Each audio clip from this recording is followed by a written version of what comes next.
Okay, hello my fellow Hoopa Cup fans. Sorry for being away for so long. I've been super busy for the last week or so. I've had a friend to move in for a while and I pretty much had no way to record anything while she was here.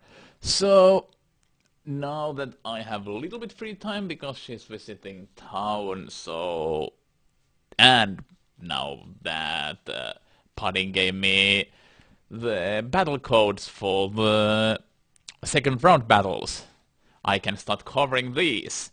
And the thing I will be doing is to cover the teams of the losers of the second round of the Hoopa Cup, mostly because so that if anyone going to third round will watch would watch my videos, they wouldn't get any advantages by studying their opponent's teams. So only losers this time. I may do the winners later, maybe, we'll see. But that's a thing for the future. Let's start with this team. This is a team against... Hold on, I'll have my weird thing here. It's Swagger underscore God versus Kelly Berry, with Swagger God winning. So this is a team of Kelly underscore Berry team. Yep, Kelly underscore Berry underscore team. And it includes, of course, a Hoopa in its unbound form this time, Mega Ampharos, Heracross, Latias, Aethelf, and Aegislash. Now, let's just cover the Hoopa quickly. This seems to be just a straight-on life offset physical Hoopa. I do not know if it had any special moves hidden in there, because these are the only two moves used in the battle. So that's the conclusion I got into. But if we look at this being just straight on physical set, then there is no reason for him to run Hyperspace Fury as a third move, and then either an Elemental Punch or something like that. Thunder Punch, Ice Punch. I think Ice Punch is better in this situation. This is the set I'd see this being. If this was me, I'd probably run Phantom Force somewhere out there. But yeah, I can't say for sure what kind of set this is, because these are the only moves. The Drain Punch and Knockoff were only two moves used in the battle video itself. Now to the Ampharos, which again I can't say what kind of set this is from just these two moves, because, well, pretty much every single special Ampharos set includes these, so this isn't a set with like agility and then some physical moves like Wild Charge and Outrage. So this is a special set. We can quite safely assume there is a electric type stab, either Thunderbolt or Thunder, and then possibly like Focus Blast. This is a possibility.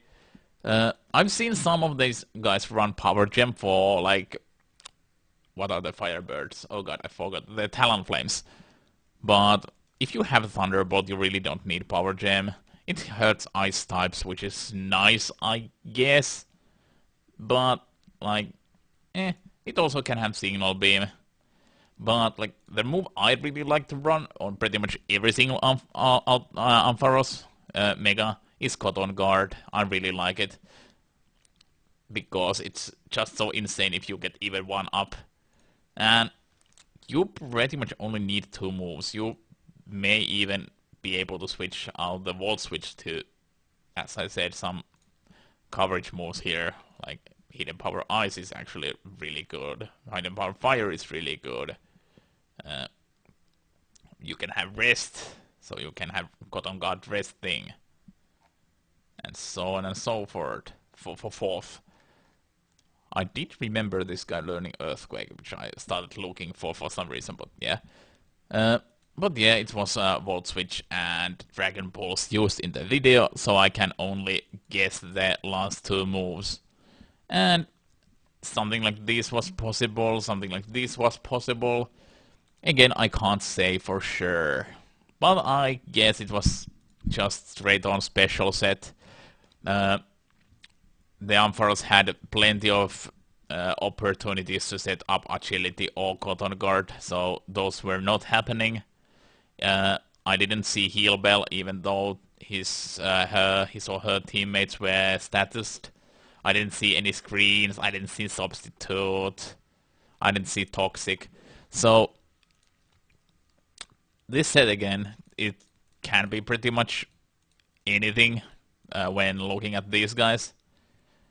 Heracross seems pretty self-explanatory. It showed Mega Horn and Close Combat. I do not doubt that it had a knock-off and then either Stone Edge or Shadow Claw. It was a Moxie one.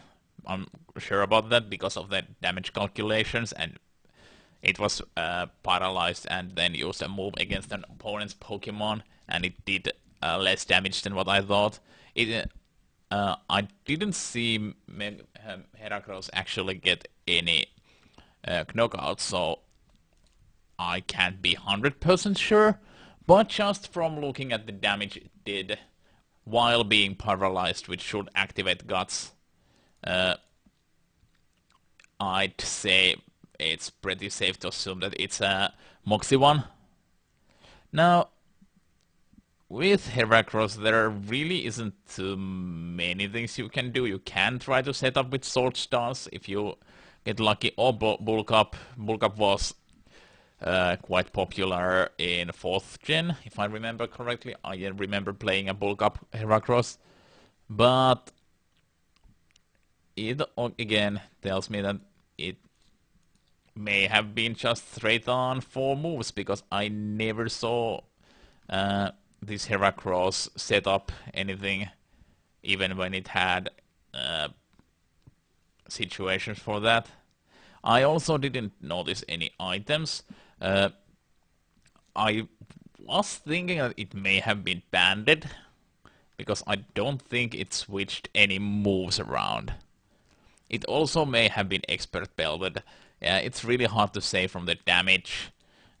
Expert belt, that's a black belt. Expert belt seems more likely, just because of, again, the damage range I mentioned earlier.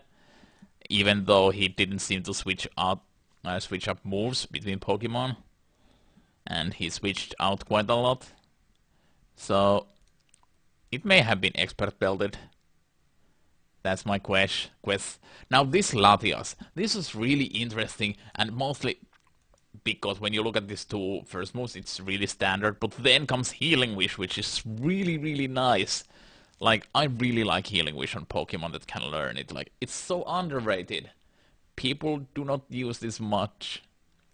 Of course, like, knocking out your own Pokemon without doing any damage in return to your opponents is like, well, it just gives them advantage. Well, yes, but HP is just a resource. And even if you use something with Explosion, which Latias can't learn, Healing Wish can turn the tides, and it was used to heal his or her Aegislash from burn and under half health back to full, so it was able to stay alive for a while longer.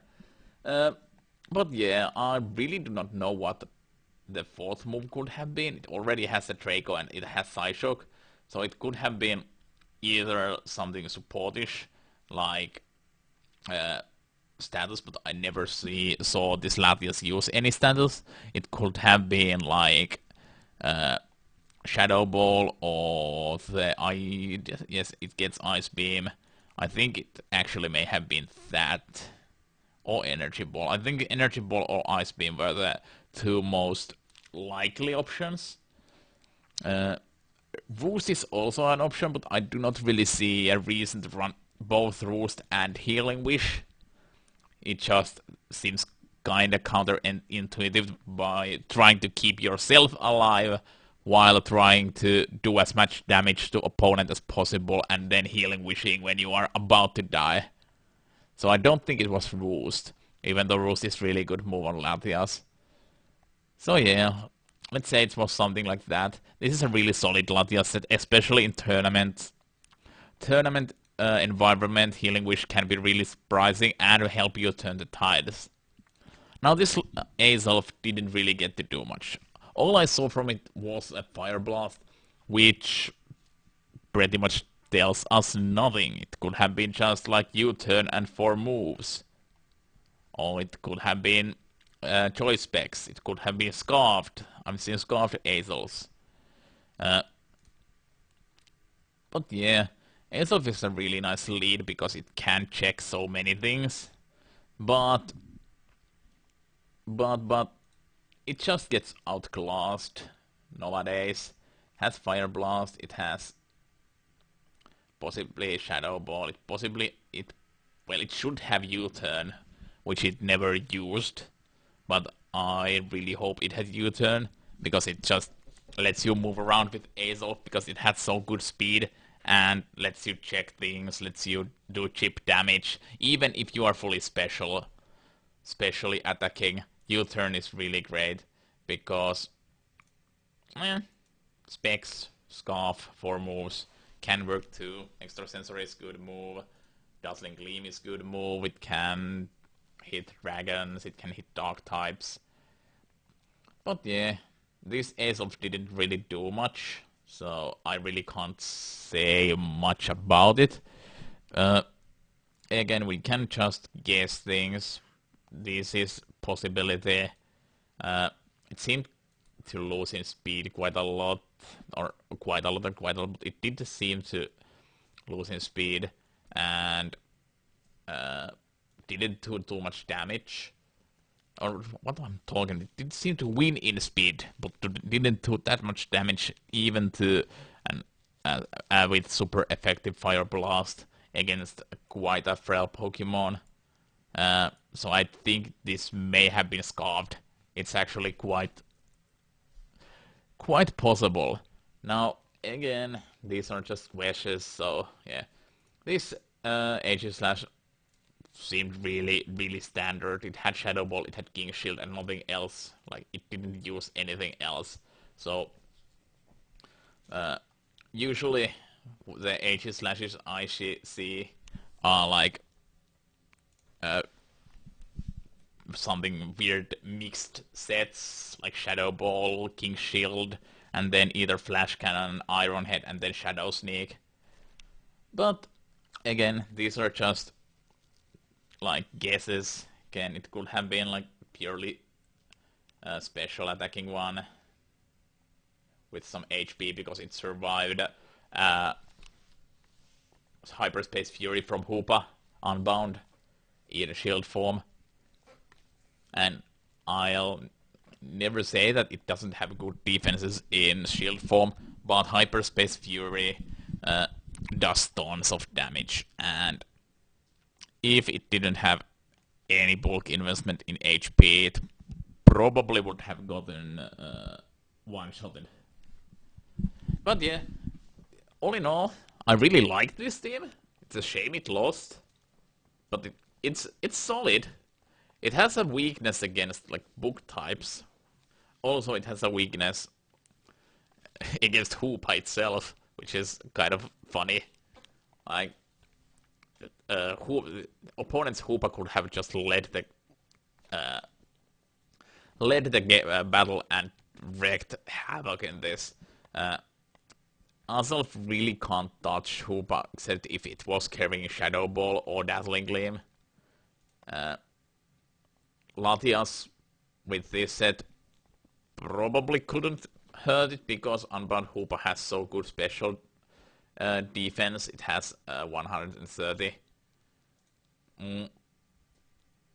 So it can't be one shot with Draco Meteor, and Hyperspace Fury would just hurt a lot. Now, what would have changed?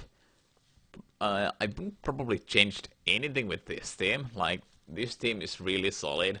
Probably some more varying uses of of Pokemon's potential and movesets. Like, all the game, it lasted like about 30 turns, like 28 or something, and pretty much all the game I felt like the opponent of this team was having the reins. This team has HE Slash, which can be used to pressure opponent. This had Azelf, which can be used to pressure. This team really had no like shutdown potential.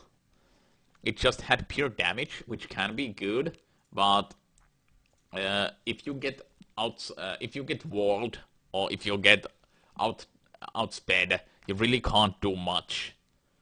Now again, most of these Pokemon used at max 2 moves, so there may have been some status moves that weren't used for some reason, or there may have been something tricky in the this team's owner's sleeves, but just going, at least in my honest opinion, just going for pure damage without too much, too many ways to stop opponent's rampage, just isn't enough. Even if this Latias was like specially defensive with some special attack investment, it's just not enough because you can only wall for so long until you have to use Healing Wish. And especially if you did not have Roost in this set, which I saw you never use, your only walls are pretty much Mega Ampharos with pretty much its typing only, even though it has really solid base defenses. All it seemed to be doing was be burned and then stand there without really doing any damage to opponents. And HE Slash in its shield form, which tanked a couple of moves and then went down in 2 moves after Latias was able to heal it with its from its burn and almost death. So yeah, it held its ground for a while, but again, this team just doesn't do enough damage. Or yes, it does enough damage, but does it? How could I say this? It does it so slowly, maybe. It can be walled. Like if you get walled, as I said, you run out of steam. You need way harder hitting core, and then you need something to support that core. In single battles, entry hazards are really good in pretty much every single situation, especially in tournament format like this, where people tend to forget to bring rapid spinners. Screens are really great if you want to help your sweepers to survive that one more turn to two-hit knock out your opponent's threats. You may want to have more statuses, burns to stop opponents' physical attackers, paralysis to stop things that burn doesn't work to, toxic poisoning if you have something that can wall your opponents. So pretty much that's, in my eyes, the weakness of this team. It has some really good ideas, and it has a really solid core of, well, Hoopa of course, but HE Slash and Azelf and Heracross. All these 4 Pokemon can do tons of damage. And then these guys can wall. This guy can wall in shield form. So the core here is really solid. It just needed better execution. So really hope to see this team and this player again in further cups that Savage Squad or pretty much anyone holds. Sorry about that, I had to check the schedule. in the future, and I'm sure there will be more tournaments, and I hope we'll see this kind of solid execution on team, and then you'll just bring it up to another level with having this solid team supported properly. So yeah, this is my first team analysis after my own team, which I did pretty much one of my first videos, and I'll be returning probably tomorrow for the next one of these analyses is for the next team that's on the list of my battle codes. So yay for a Hoopa Cup. Goodbye.